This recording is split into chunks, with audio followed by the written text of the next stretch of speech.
Good morning બધાને. મજામાં છો બધા? ઓકે, ચાલો. સૌથી પહેલો પ્રશ્ન, મમ્મીના ભાઈનો દીકરો તમારે શું થાય? ભાઈ. રેડી છો બેટા બધા? બેસી ધ્યાન આપજો. તો હાલમાં આપણે કરી રહ્યા છીએ મોડલ પેપર 3 અને એનું સોલ્યુશન. રેડી બેટા? તો સૌથી પહેલો પ્રશ્ન હતો, મમ્મીના ભાઈનો દીકરો તમારે શું થાય? તો મમ્મીના ભાઈ હોય અને એમના ભાઈનો દીકરો એટલે કે આપણા મામાનો છોકરો, એ મામા, કાકા, ભાઈ એક પણ નહીં, તો આપણો જવાબ આવશે ભાઈ. નીચેનામાંથી કયો શબ્દ સાચો છે? સંતાકુકડીની જોડણીનો સાચો શબ્દ શોધવાનો છે. બધામાં જ સંતાકુકડી આપી છે, પણ એન્જલ કયો જવાબ આવશે બેટા?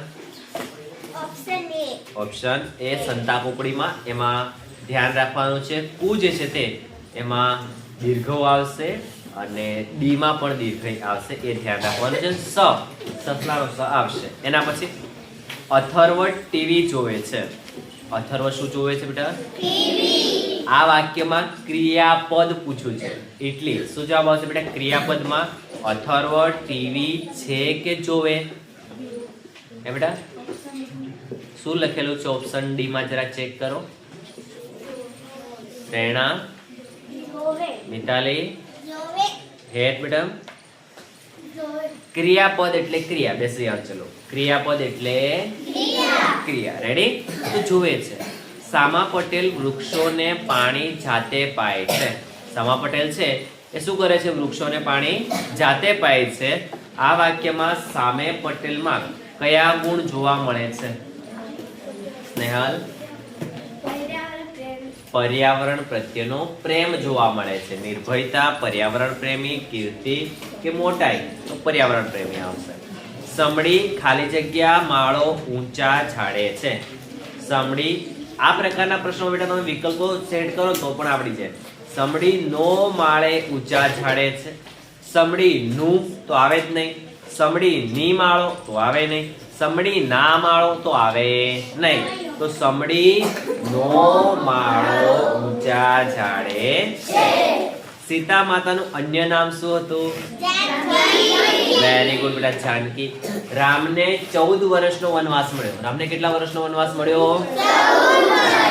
એમાં 14 જે શબ્દ છે, 14 નીચે લીટી કરે, 14 શબ્દનો વિશેષણ કયો છે? 14 એ સંખ્યા છે, એટલે એને કહેવાય બેટા સંખ્યાવાચક. શું કહેવાય? ચાડીઓ ખેતરમાં શું કરે છે? શું કરે છે? એટલે કે ચાડીઓ આપણા ખેતરમાં પાકનું રક્ષણ પણ કરે છે, ચકલાઓને બીવડાવે પણ છે અને પક્ષીઓને ડરાવે પણ છે. તારે શું કામ છે? આ વાક્યમાં યોગ્ય વિરામ ચિહ્ન મૂકો. બોલો, તારે શું કામ છે? આ વાક્યમાં વિરામ ચિહ્ન શું આવશે? ઓપ્શન ડી માં શું છે? શું કહેવાય એને? પ્રશ્નાર્થ ચિહ્ન. તારે શું કામ છે? પ્રશ્ન પૂછાય છે એટલે એમાં પ્રશ્નાર્થ ચિહ્ન આવશે. મારે પા ભાગનું કામ પૂરું થયું. આમાં પા ભાગનો મતલબ શું થાય? પા એટલે અડધાનું પણ અડધું. કેસુડાના ફૂલ કઈ ઋતુમાં આવે છે? વેરી ગુડ બેટા, ફાગણ ઋતુમાં આવે છે. આ સાયકલ ખાલી જગ્યા છે, જીગરની કે જીતુની? ઓકે, તો આ સાયકલ કોની છે એવું આવશે, એટલે ઓપ્શન ડી આપણો જવાબ થશે. આ સાયકલ કોની છે? જીગરની કે જીતુની? રાસ શબ્દનો પ્રાસ વાળો. રાસ તો તાસ પણ કહી શકાય, રાસ તો પાસ પણ કહી શકાય અને રાસ તો ખાસ પણ કહી શકાય, એટલે બધા આવી શકે. નીચે આપેલ જોડણીમાંથી સાચી જોડણી કઈ? નિર્ધારિત જોડણી છે એટલે સાચી જોડણીઓ બેટા તૈયાર કરી દેજો. મેં લેસન પૂરું કરી લીધું હતું. મેં લેસન શું કરી લીધું હતું? લેસન પૂરું કરી લીધું હતું. આ વાક્યમાં કયો કાળ દર્શાવે છે? તો વર્તમાન, ભૂતકાળ, ભવિષ્ય, ભૂતકાળ. નીચેનામાંથી કયો શબ્દ સમૂહવાચક નથી? પૈસા. બાકી કાફલો એટલે ઘણા બધા લોકોનું ટોળું હોય, સમૂહ હોય. ઘરમાં પણ ઘણા બધાનું ટોળું હોય અને ટોળામાં પણ ઘણા બધાનો સમૂહ હોય છે.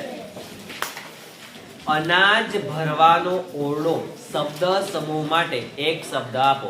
અનાજ ભરવાનો ઓરડો કઠોળ કહેવાય, કોઠાર કહેવાય, ભંડારો કહેવાય કે રસોડું કહેવાય? કોઠાર કહેવાય. દર પખવાડિયે પ્રકાશિત થતા સામયિકને શું કહેવાય છે બેટા? પાક્ષિક કહેવાય છે.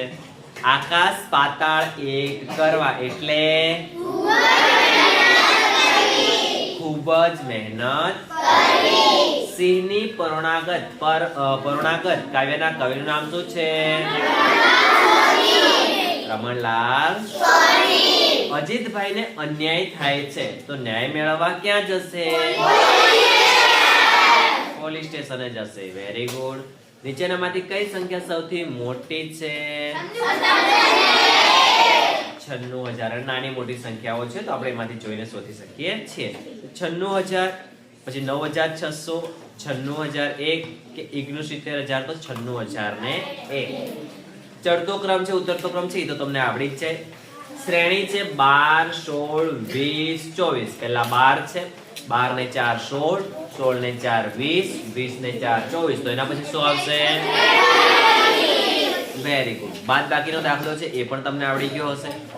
3, 5 અને 6 નો અવયવી એટલે 3 ના ઘડિયા. દેખો બેટા, આ પ્રકારનો પ્રશ્ન પૂછાય.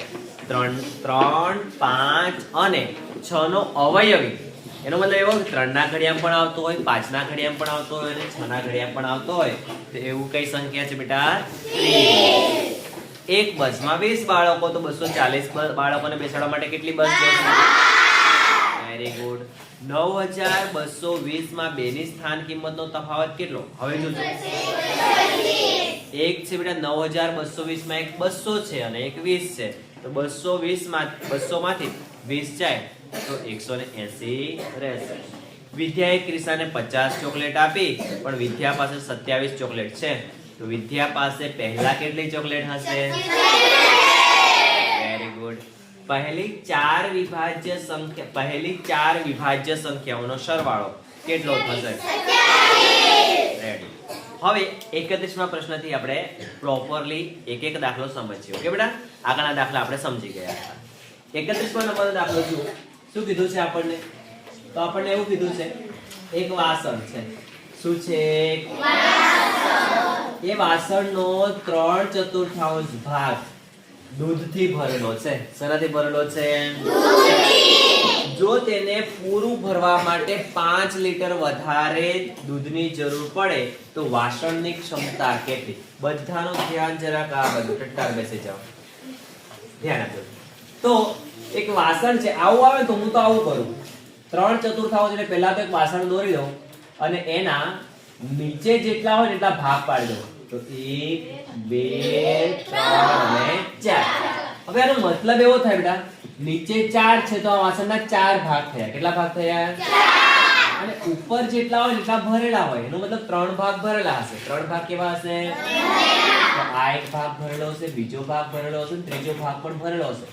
તો કુલ 4 ભાગમાંથી 3 ભાગ ભરેલા છે અને આખું ભરવા માટે 5 લીટર વધારે જોઈએ છે. કેટલા લીટર વધારે જોઈએ છે? 5 લીટર. તો કુલ ક્ષમતા શોધવા કે તમારે આવું વિચારવાનું, 5 લીટર વધારે મતલબ ઉપરના ભાગમાં 5 લીટર આવશે. તો બાકીના 3 માં પણ બેટા 5 જ આવે. આ અપૂર્ણાંક છે. શું છે આ? અપૂર્ણાંક. અપૂર્ણાંકમાં હંમેશા સરખા ભાગ હોય. કેવા ભાગ હોય? એટલે આમાં 5 છે તો આમાંય 5 હશે, આમાંય 5 હશે, આમાંય 5 હશે. તો આ વાસણની કુલ ક્ષમતા બેટા 20 લીટર થઈ જાય. કેટલા લીટર થઈ જાય? 20 લીટર. સમજાય છે? આવું ધ્યાન રાખવાનું છે. રેડી? એના પછી જુઓ જરા 32માં નંબરનો પ્રશ્ન. શું કહે છે આપણને? આપણે ચોખા ખરીદવા બજારમાં જઈએ. કેટલા ચોખા ખરીદવા ગયા છે બજારમાં? અરે તો આપણે ચોખા ખરીદવા બજારમાં જઈએ ત્યારે આપણે તેને કયા એકમમાં ખરીદીએ છીએ?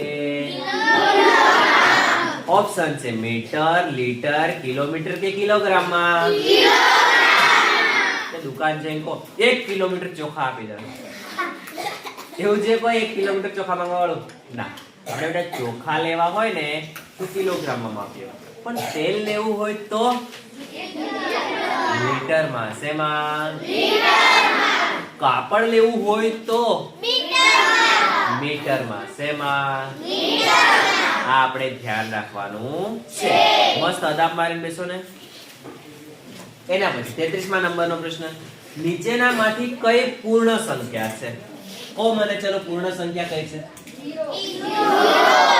જો તમને સૌથી નાની પૂર્ણ સંખ્યા કે તો 0, સૌથી નાની પૂર્ણ સંખ્યા કે તો 0, સૌથી નાની પ્રાકૃતિક સંખ્યા કે તો 1. કઈ યાદ રાખવાની છે? આ યાદ રાખજો. ઠીક છે બેટા. એના પછી એક લંબચોરસની પરિમિતિ 40 છે. લંબચોરસનું શું છે બેટા? પરિમિતિ 40. એની પહોળાઈ 5 છે. એની પહોળાઈ કેટલી છે? તો આ લંબચોરસનું ક્ષેત્રફળ કેટલું થાય? તમે તો ડાયરેક્ટ જવાબ ગોખીને બેઠા એમ લાગી રહ્યું મને. મસ્ત અડાપ મારીને બેસી જાઓ. હવેથી કોઈ પણ જવાબ વચ્ચે બોલશે નહીં. રેડી બેટા?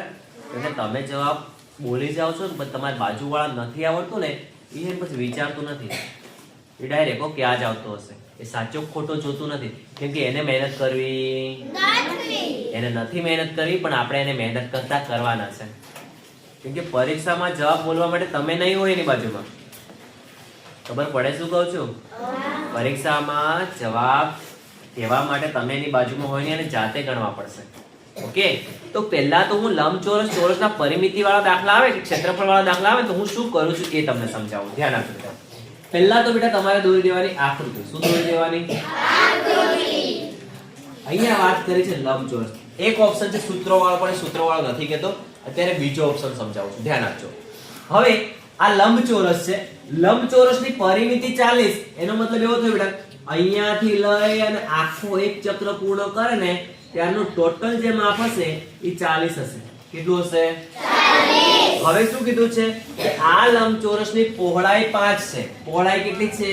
5. પહોળાઈ 5 છે, તો આ પણ કેટલા હશે? 5. હવે જોજો, કુલ 40 છે. કુલ કેટલું છે?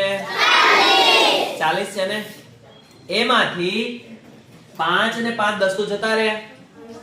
બાકી કેટલા વધ્યા? 30. કેટલા વધ્યા? 30. એનો મતલબ આ અને આ કેટલા કેટલા હશે? 15. 15 કેટલા હશે? 15. તો જોજો, આ 15 અને આ 15. બસ આવે તો મગજ લગાવો, તો તમારે સૂત્રથી ગણતરી ના કરવી પડે. બાજુ પહોળાઈ 5 છે, કુલ 40 કરવાના, મતલબ બાકી રહ્યા 30, તો બાકી વધ્યા 15. 15 કેટલા વધ્યા? 15. તો 15 ને 5 20, 15 ને 5 20, તો 20 ને 20 પરિમિતિ 40 થઈ ગઈ કે ના થઈ ગઈ? જો આ દાખલામાં આપણને લંબાઈ પૂછ્યો. શું પૂછ્યું બેટા? લંબાઈ. તો લંબાઈ પૂછ્યું તો આપણે 15 લખી દેતા. કેટલા લખી દેતા? 15. પણ આ લોકોએ ક્ષેત્રફળ પૂછ્યું. શું પૂછ્યું? ક્ષેત્રફળ. અને લંબચોરસનું ક્ષેત્રફળ શોધવા માટે તમારે કરવું પડે લંબાઈ અને પહોળાઈનો ગુણાકાર. શું કરવું પડે? લંબાઈ અને પહોળાઈનો ગુણાકાર. એટલા માટે પહેલા લંબાઈ શોધી લીધી, પહોળાઈ આપણને આપેલી હતી. હવે લંબચોરસના ક્ષેત્રફળનું સૂત્ર થાય લંબાઈ ગુણ્યા પહોળાઈ, એટલે કે 15 ગુણ્યા 5. તો આપણો જવાબ આવે 15 પંચા 75. 15 પંચા 75. ઘણીવાર લોકો એકમમાં પણ આપણને કન્ફ્યુઝ કરતા, એટલે એકમ તો આમાં બધામાં ચોરસ સેમી આપ્યો છે, તો કોઈ ચિંતા જેવી વાત નથી.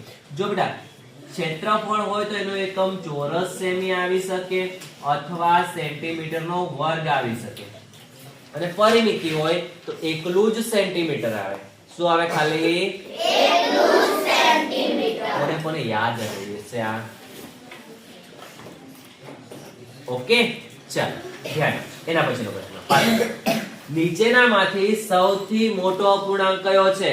તો જોઈને જ ખબર પડે. દેખો બેટા, ઓપ્શન જ એટલા સરળ આપ્યા છે ને. જો આવો દાખલો પરીક્ષામાં આવે તો મજા આવી જાય તમારે.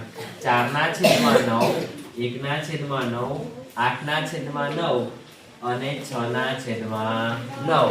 હવે આ જે સંખ્યા છે એમાંથી આપણને એવું કીધું કે આમાંથી સૌથી મોટો અપૂર્ણાંક કયો છે? શું પૂછ્યું? સૌથી મોટો અપૂર્ણાંક. તો જોઈને જ ખબર પડી જાય. બોલ બેટા કયો છે? 8 ના છેદમાં 9. 8 ના છેદમાં 9. યાદ રાખો છેદ સરખા હોય ને, શું સરખું હોય બેટા? છેદ. તો છેદ સરખા હોય ત્યારે જેનો અંશ મોટો હોય ને એ અપૂર્ણાંક મોટો કહેવાય. એ અપૂર્ણાંક મોટો કહેવાય. અને છેદ સમાન હોય ત્યારે જેનો અંશ નાનો ને એ અપૂર્ણાંક નાનો કહેવાય. એ અપૂર્ણાંક કેવો કહેવાય? નિયમ યાદ રાખવાનો, છેદ સરખો હોય ત્યારે જેનો અંશ મોટો એ અપૂર્ણાંક મોટો અને જેનો અંશ નાનો એ અપૂર્ણાંક નાનો. કેટલાનો સમજણ પડી છે આમાં? ઓકે ચાલો. તો 35મો પ્રશ્ન, એના પછી 36મો જોવો. 1 કિલોગ્રામ લીંબુનો ભાવ 40 રૂપિયા છે. 1 કિલોગ્રામ લીંબુનો ભાવ કેટલા રૂપિયા છે? 40 રૂપિયા છે. તો આપણને આવું પૂછ્યું 1 કિલોના 40 રૂપિયા, તો 2.1 કિલોગ્રામના કેટલા? છોકરાઓ ટેન્શનમાં આવી જાય. એકદમ મસ્ત ધ્યાન આપો. આવો દાખલો કેવી રીતે કરવો, કેટલો ઈઝી છે એ ધ્યાન આપો. બધાનું ધ્યાન અહીંયા છે? કોનો કોનો છે? જ્યારે આ પ્રકારનો દાખલો પૂછાય આપણને કે 1 કિલોગ્રામ લીંબુના 40 રૂપિયા, તો 2.1 કિલોગ્રામ લીંબુ ખરીદવા માટે કેટલા રૂપિયા ચૂકવવા પડે?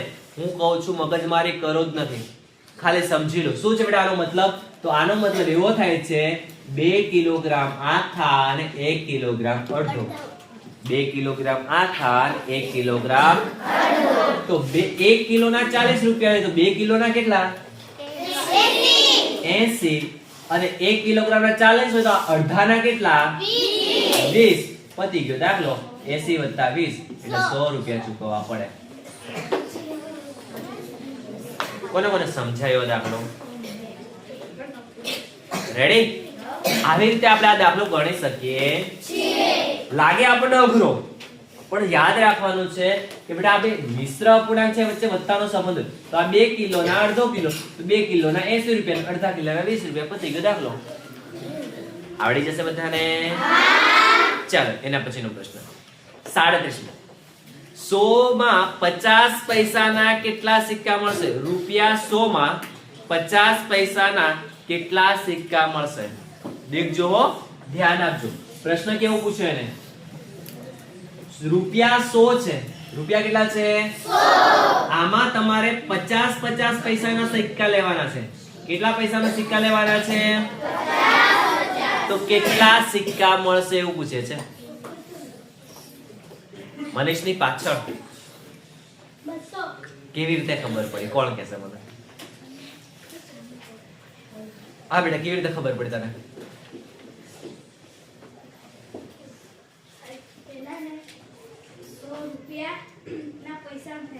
100 રૂપિયાના પૈસા ફેરવો એટલે 200 પૈસા. Very good. પછી 100 રૂપિયાના પૈસા એટલે 10,000. 10,000 પૈસા. हाँ हाँ बराबर बराबर बराबर. 50. अरे वाह क्या बात है, ये तो बहुत बढ़िया दाखला करे. अरे हाँ, 100 રૂપિયા ને પહેલા પૈસામાં ફેરવ્યા હોય ને એટલે થઈ ગયા 10,000 પૈસા. કેટલા? 10,000. અને સિક્કાની સંખ્યા પૂછી એટલે ભાગાકાર કરજો. વેરી ગુડ બેટા, જોરદાર. આ તો થોડી વધારે મોટી રીત છે હે ને? તો થોડું મગજ લગાવીને ગણવું, કેમ કે આ ભાગાકાર બધાને આવડશે નહીં. હા મનીષ? 100 પૈસા એટલે 1 રૂપિયો. હા, 100 પૈસા એટલે 1 રૂપિયો. 50 પૈસાના 1 રૂપિયામાં 50 પૈસાના 2 સિક્કા. એટલે એવું કહેવા માંગે છે તું, જો આપણી પાસે 1 રૂપિયો હોય તો 50 ના 2 સિક્કા લઈ લઈએ તો 1 રૂપિયો એટલે 100 પૈસા થાય. 1 રૂપિયો એટલે 100 પૈસા. એનો મતલબ કે 1 રૂપિયામાં 2 સિક્કા જોઈએ, એવું કહેવા માંગે છે ને તું? હા, 1 રૂપિયામાં 2 સિક્કા જોઈએ. 1 રૂપિયામાં 50 પૈસાના કેટલા સિક્કા જોઈએ બેટા? 2. 1 રૂપિયામાં 2, 2 રૂપિયામાં 4, પછી 5 રૂપિયામાં 10, 10 રૂપિયામાં 20.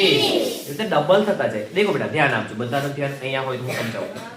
આપણને પ્રશ્ન એવો પૂછ્યો છે કે 100 રૂપિયામાં 50 પૈસાના કેટલા સિક્કા મળે? 100 રૂપિયામાં 100 રૂપિયામાં તો 100 રૂપિયામાં 50 પૈસાના સિક્કા જોઈતા તો આપણે આટલું વિચારો કે 1 રૂપિયામાં કેટલા જોઈએ? 2 1 રૂપિયો હોય તો 50 પૈસાના 2 સિક્કા જોઈએ. સમજાય છે? ડબલ જોઈએ. 10 રૂપિયા હોય તો 20 જોઈએ.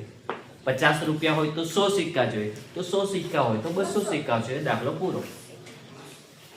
ખબર પડી બધાને? મતલબ કે 1 રૂપિયો જોઈતો હોય તો 2 સિક્કા, 1 રૂપિયો જોઈતો હોય તો 50 પૈસાના 2 સિક્કા. તો 100 રૂપિયા જોઈતા હોય તો 200 સિક્કા. દાખલો પૂરો. કેટલાને સમજ પડી છે આમાં? ઓકે, રેડી બેટા? તો 100 રૂપિયા જોઈશે તો આપણે 100 રૂપિયા માટે 200 સિક્કા લેવા પડે. કેટલા સિક્કા લેવા પડે? 200. આ પ્રકારના દાખલા આવડે તો મોઢે ગણી શકો. કેવી રીતે ગણી શકો બેટા? એના પછી રોનક દિવસના 3 કલાક ઊંઘે છે. રોનક છે એ દિવસના કેટલા કલાક ઊંઘે છે? 3 કલાક. પણ તમે બધા કેટલા કલાક ઊંઘો છો? કેટલા? એક જ. બસ એટલું જ. હું તો દિવસનો ઊંઘતો જ નહીં. મન લાગે રોનક ને ઘરે જલસા એમ લાગે હે. કાં તો પછી હવારને નિહાળે એમ લાગે, એટલે બપોરે જઈને તો 3 કલાક ઘસાટ ઊંઘી જાય એમ લાગે. ધ્યાન. તો રોનક, આપણને પ્રશ્ન કેવો પૂછ્યો કે રોનક દિવસના 3 કલાક ઊંઘે છે. રોનક દિવસના કેટલા કલાક ઊંઘે છે? તો દિવસનો કેટલામો ભાગ ઊંઘે છે એવું પૂછ્યું છે. એટલે હવે આપણે મગજ ઈ લગાવવાનું છે. બધા ધ્યાન અહીં આપજો. આપણે દિવસ એટલે બેટા ખાલી દાડો એટલું નહીં ગણવાનું. એક દિવસ એટલે દિવસ અને રાત બંને ગણાય. દિવસ અને રાત બંને. તો એક દિવસના ટોટલ 24 કલાક હોય. એક દિવસના કેટલા કલાક હોય ટોટલ? 24. આ 24 કલાકમાંથી એ 3 કલાક ઊંઘી જાય છે. કેટલા કલાક ઊંઘી જાય છે? 3 કલાક.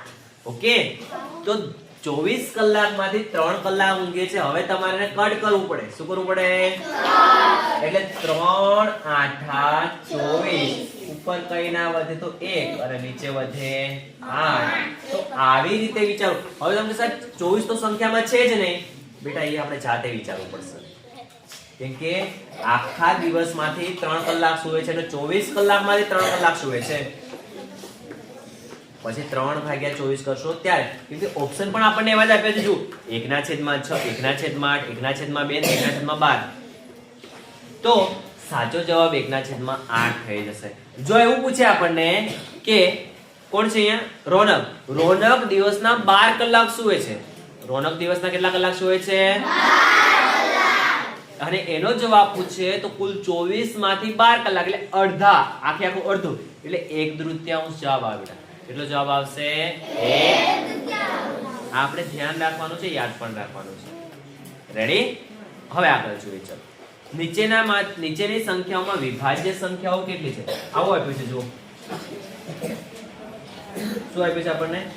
2 3 4 5 7 9 11 13 15 17 અને 19. ધ્યાન આપજો અહીંયા. જો તમને હજુ વિભાજ્ય અવિભાજ્ય સંખ્યા ના આવડતી હોય, ફરી કહું છું, જો તમને હજુ વિભાજ્ય અવિભાજ્ય સંખ્યા ના આવડતી હોય તો આપણી બુકમાં વિભાજ્ય અવિભાજ્ય સંખ્યાનો આખો પાઠ આપેલો છે. જોઈ લેજો, તૈયાર કરી દેજો. એમના 1-2 પ્રશ્નો આવશે ને આવશે, અથવા શ્રેણી પેટર્ન આવશે ને આવશે. આ જે સંખ્યા આપી છે આપણને, એમાંથી આપણને વિભાજ્ય સંખ્યાઓ શોધવા કીધી છે. તો પહેલા આપણે અવિભાજ્ય સંખ્યાઓને કેન્સલ કરી દેવાય. અવિભાજ્ય સંખ્યાઓ શું કરી દેવાના? કેન્સલ. સૌથી પહેલા 2 3 5 7 11 13 17 19. આ આપણી અવિભાજ્ય સંખ્યાઓ. આ શું છે આપણી? તો બાકી કેટલી વધી? 4 9 15. 1 થી 20 માં માત્ર ને માત્ર 3 સંખ્યાઓ છે જે વિભાજ્ય છે. કેવી છે બેટા? વિભાજ્ય. એટલે વિભાજ્ય અવિભાજ્ય સંખ્યાઓ જો ના આવડતી હોય તો હજુ તમારી પાસે સમય છે, તૈયાર કરી દેવાનું છે. રેડી? કેટલા સમજાય એવા દાખલો? ઓકે, ચલો 40મા નંબરનો પ્રશ્ન જુઓ. મસ્ત મજાનો પ્રશ્ન આપ્યો છે. તમે આવું ચોથામાં ભણતા હશો મને લાગે. 20 તો અહીંયા 10 દુ 20 અને પછી 2 એક સાથે. બોલો આટલાને જ આવડે છે વીણા 5 ખૂબ સિમ્પલ છે બેટા અવયવ પાડેલા છે શું પાડેલું છે ને દેખો 20 એટલે 10 નું 20 20 એટલે દેખો 20 ને પકડ્યા છે ને તો 10 નું 20 હવે એને 10 ને પકડ્યા છે કોને પકડ્યા છે 2 પંચા 10 તો x ની જગ્યાએ બેટા 5 આવી જશે x ની જગ્યાએ કેટલા આવી જશે 40 પ્રશ્નો પૂરા થયા કેટલા પ્રશ્નો પૂરા થયા 40 રેડી હવે નીચેની કઈ આકૃતિને વાળવાથી ખોખું બનશે એ તમારે જાતે જોઈ લેવાનો છે ઓકે બેટા જાતે કરી લેવાનો છે ખોખું બનશે નહીં એવું કીધું છે ને ઓકે તો એ તમારે જાતે જોઈ લેવાનું છે એના પછી 42મો પ્રશ્ન જુઓ એક પેનની કિંમત 3.5 રૂપિયા છે બધા ધ્યાન આપજો અહીંયા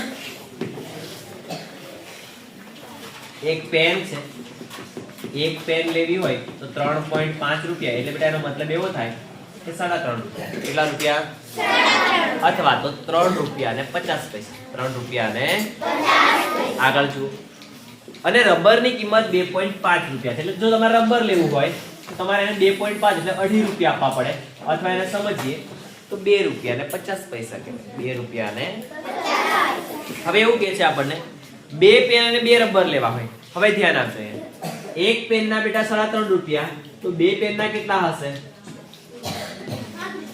7 રૂપિયા કેવી રીતે ખબર પડી જેમને નથી ખબર પડતી એમને સમજાવવા માંગુ છું ધ્યાન આપજો આ 3 રૂપિયા અને 50 પૈસા 3.5 એટલે 3.5 તો એક પેન ના 3.5 રૂપિયા તો 2 પેન ના કેટલા તો 3 ને 3 6 થયા અને પેલા 50 અને 50 પૈસા એટલે 1 રૂપિયો બીજો 1 રૂપિયો એટલે 7 રૂપિયા થાય 2 પેન કેટલા બેટા અને 2 રબર લેવા હોય તો સિમ્પલ છે પહેલા આવું વિચારો એક રબર ના 2 રૂપિયા તો 2 રબર ના 4 બે ના કેટલા 4 અને પેલા 50 એટલે 1 રૂપિયો બીજો 1 રૂપિયો અને 2.5 ને 2.5 5 એવું યાદ રાખો તો બી ચાલે અને આ રીતે યાદ રાખો તો બી ચાલે તો આપણને એવું પૂછે છે કે 2 રબરની કુલ કિંમત કેટલી થશે તો 7 ને 5 12 રૂપિયા કેટલા રૂપિયા થશે બેટા 12 રૂપિયા કેટલા સમજ પડી છે દાખલામાં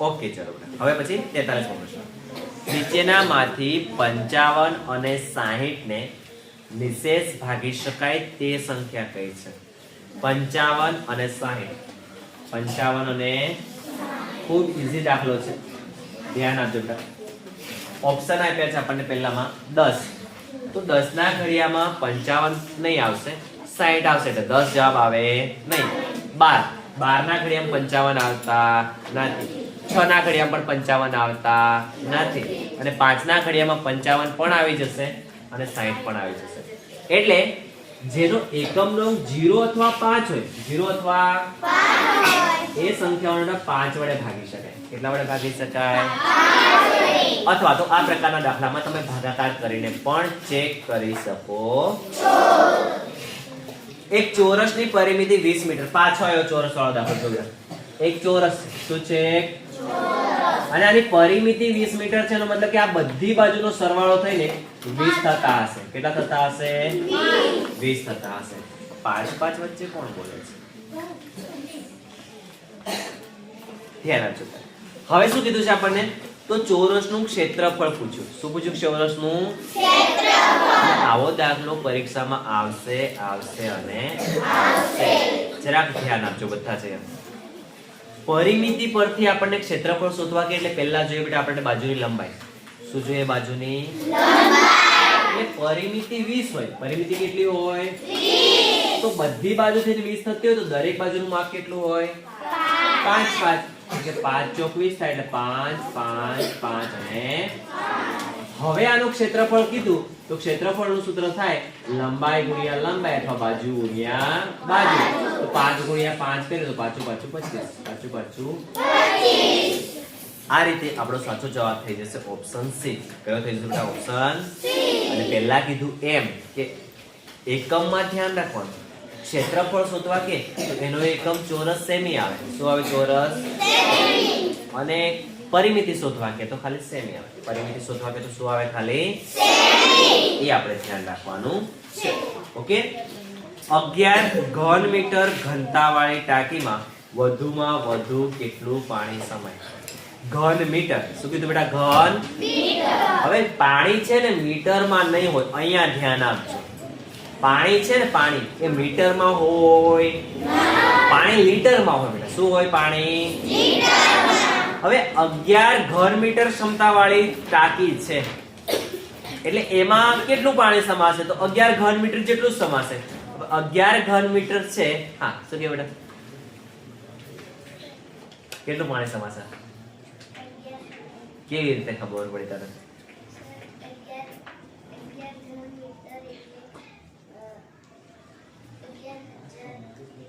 વેરી ગુડ.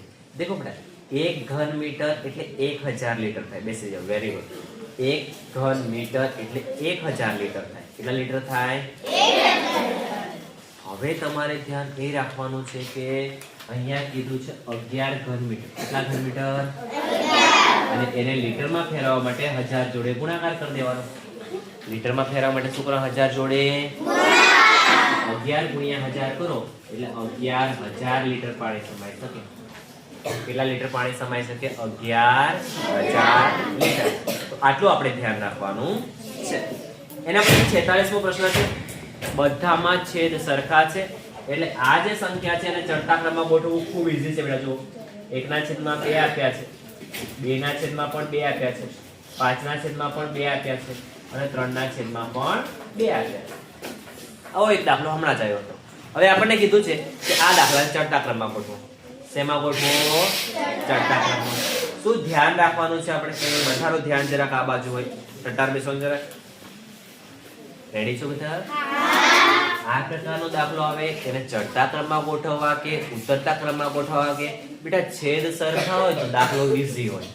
છેદ સરખા હોય તો દાખલો કેવો હોય? જેમ આપણે એકડા સંખ્યાઓને ગોઠવીએ ને એવી રીતે આને ગોઠવી શકો તમે. તો છેદ સરખો હોય ને તો જેનો અંશ નાનો હોય ને એ સંખ્યા નાની કહેવાય અને જેનો અંશ મોટો હોય ને એ સંખ્યા મોટી કહેવાય. ઠીક છે? તો સૌથી પહેલા આને ચડતા ક્રમમાં ગોઠવવું હોય તો નાની સંખ્યા આવે. તો સૌથી પહેલા બેટા આ આવે. એના કરતા મોટું કોણ છે? તો 2 છે. તો એના પછી આ આવે. એના કરતા મોટું કોણ છે? તો 3 છે. એના પછી 3 આવે. અને એના પછી મોટું કોણ છે? તો 5. તો એના પછી 4 નંબર આવે. તો આવી રીતે આ સંખ્યાને ચડતા ક્રમમાં આપણે ગોઠવી શકીએ છીએ. ઉતરતા ક્રમમાં ગોઠવવી હોય તો સૌથી મોટી સંખ્યા પહેલા આવે. સૌથી મોટી સંખ્યા ક્યારે આવશે બેટા? પહેલા આવશે. એટલે 5 પહેલા આવશે, પછી 3 આવે, પછી 2 આવે અને પછી 1 આવે. તો આવી રીતે આપણે ચડતો ઉતરતો ક્રમ ગોઠવી શકીએ છીએ. કેટલાને આ એક્ઝામ્પલમાં સમજ પડી છે? ઓકે, ચાલો એના પછી નીચેનામાંથી કઈ બે સંખ્યા અવિભાજ્ય સંખ્યાનો સામાન્ય અવયવ છે? આ તો ઈઝી છે. પ્રશ્ન મસ્તનો છે. નીચેનામાંથી કઈ સંખ્યા બે અવિભાજ્ય સંખ્યાનો સામાન્ય અવયવ છે? બોલ રે બેટા. 2. હવે કોપી મારવાનું ચાલુ. વીર 2.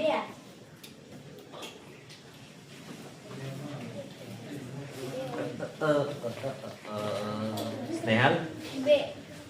મનેશ 1. કેમ 1?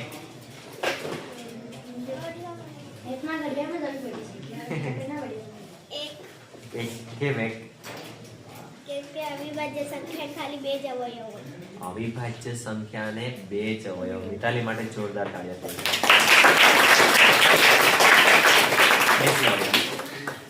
અવિભાજ્ય સંખ્યાઓને માત્ર ને માત્ર 2 જ અવયવ હોય. કેટલા અવયવ હોય? 2. કયા કયા હોય? તો એક તો 1 હોય, એક તો 1 હોય. બીજું તે સંખ્યા પોતે હોય. બીજું તે સંખ્યા પોતે. યાદ રાખજો નહીં તો પરીક્ષામાં આવડશે નહીં. તો અહીંયા કીધું અવિભાજ્ય સંખ્યાનો સામાન્ય અવયવ કયો? તો 1 આવે. કયો આવશે? 1. એ તમારે ધ્યાન રાખવાનું છે. ત્યારબાદ 48મો પ્રશ્ન એક સરસ મજાની શ્રેણી છે. સૌથી પહેલા આપણને આપ્યા છે 12. કેટલા આપ્યા છે? 12. પછી આપ્યા છે આપણને 15, 18, ખાલી જગ્યા અને 24. તો બોલો વચ્ચે કયો આવશે? 21, 14, 12 કે 20? પેટર્ન ને સમજી લે. 12 ને 3 15, 15 ને 3 18, 18 ને 3 21. મતલબ 3 3 નો વધારો થાય. ત્યારબાદ 72 ટામેટા સમાન રીતે 3 ટોપલીમાં વહેંચવાના છે. કેટલી ટોપલીમાં વેચવાના છે બેટા? 3 ટોપલી. તો દરેક ટોપલીમાં કેટલા કેટલા હશે?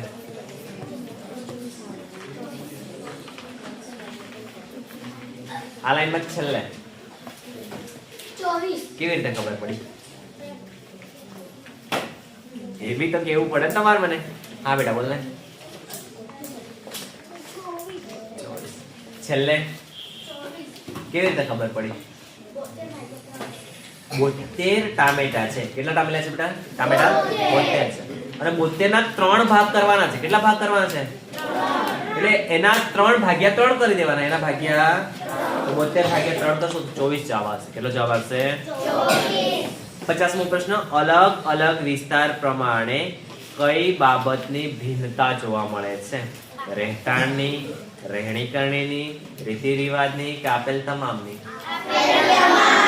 તો અલગ અલગ વિસ્તાર પ્રમાણે જોવા જઈએ તો તેના રહેઠાણ પણ અલગ હોય છે, એની રહેણીકરણી પણ અલગ હોય છે અને એના રીતિ રિવાજ પણ અલગ હોય. રેડી બેટા? તો 50 પ્રશ્નોનું આપણે સોલ્યુશન કર્યું. કેટલા પ્રશ્નોનું સોલ્યુશન કર્યું? આ બધા જ પ્રશ્નો છે ને ખૂબ ઇમ્પોર્ટન્ટ છે ને એવું કહીએ તો ચાલે. એટલે આ પ્રશ્નો બી તૈયાર કરજો. ગ્રુપમાં મેં 50 માર્ક્સની ગણિત ટેસ્ટ માટેની 50 પ્રશ્નોની પીડીએફ નાખી છે. શું મૂક્યું છે બેટા? 50 પ્રશ્નોની પીડીએફ. તો બધાએ ફરજિયાત એ પીડીએફ ના દાખલાઓ નોટમાં ગણીને તૈયાર કરવાના છે. કેવી રીતે ગણીને તૈયાર કરવાના છે? આ સાથે સાથે હું તમને આજે ઇંગ્લિશની પણ પીડીએફ નાખવાનો પ્રયત્ન કરું છું, હિન્દીની પણ ઇમ્પોર્ટન્ટ પ્રશ્નોની પીડીએફ નાખવાનો પ્રયત્ન કરું છું અને ગુજરાતીના પણ ઇમ્પોર્ટન્ટ પ્રશ્નોનો પીડીએફ નાખવાનો પ્રયત્ન કરું છું. તો બધા જ પ્રશ્નો તમારે ખૂબ ધ્યાનપૂર્વક સમજવાના છે, શીખવાના છે અને યાદ રાખવાના છે. ખબર પડી બેટા બધાને?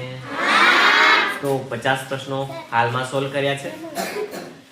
આના સિવાયના પ્રશ્નો તમને ટીચર સોલ્વ કરાવે છે 60 સુધીના, અને એ બાકીના જે પ્રશ્નો છે એ આપણે આવતીકાલે સોલ્વ કરીશું. રેડી? તો જેને પણ આના OMR ભરવાના બાકી હોય એ જરા OMR ભરી